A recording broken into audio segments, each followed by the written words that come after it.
It's time for the Word of the Week, and this week's Word of the Week is directly tied to the previous Koine Corner episode where we looked at Hebrews 11:1 and the definition of faith given in that short and pithy verse.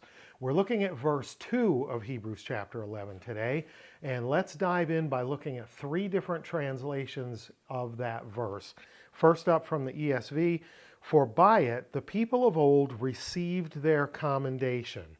Next, the NIV, "This is what the ancients were commended for." And then finally from the King James Version, for by it the elders obtained a good report." So let's take a look at this verse in Koine.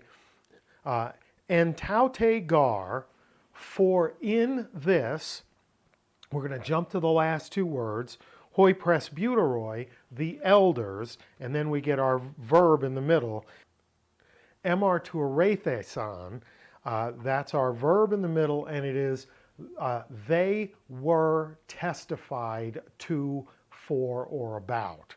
So let's break down each little piece of it. En taute, in this. What is the this of which the writer speaks?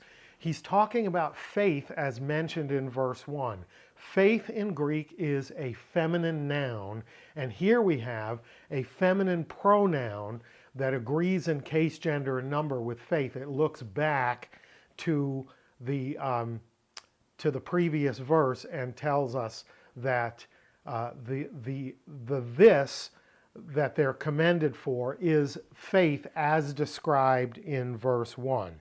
So on account of the kind of faith that was previously described, next we're told the subject, hoi presbyteroi, the elders. We're not talking about the holders of a position or a title. We're talking about people of old. So it's plural. It's people from the old days, from the olden times, the ancients, the elders. And then we get our word of the week, the verb, emartuaretheson, which is an aorist, passive, indicative, third person, plural from martureo. Martureo is I testify, but this is a passive verb. So it's in the third person plural. They were testified to or about. Not testified to in that people gave testimony to them, but gave testimony about them. So what is he telling us? He's telling us, oh, by the way, before I go on, when this verb is passive, it's almost always to speak well of someone or to commend someone. So we're told that because the people of old had the kind of faith that is described in verse 1, that we know their names and their stories. People keep telling their stories. People keep testifying about them or to them, giving a good report or a commendation about them because of the kind of faith that they manifested.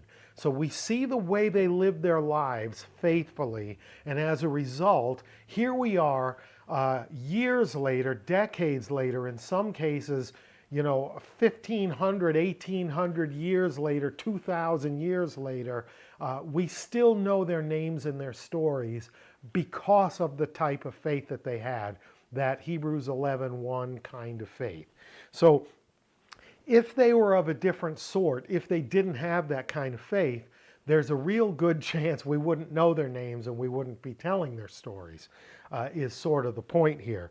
So the word of the week this week, let me make sure I pronounce it correctly again.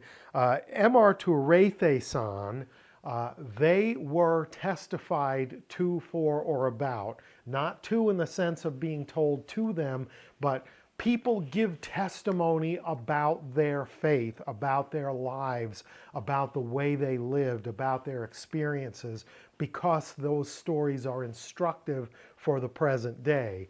That's our word of the week. They were testified of, their story was told because it's a good model. So go read the rest of Hebrews chapter 11 and look at these people of old, these elders, and why their stories kept getting told and keep getting told unto today.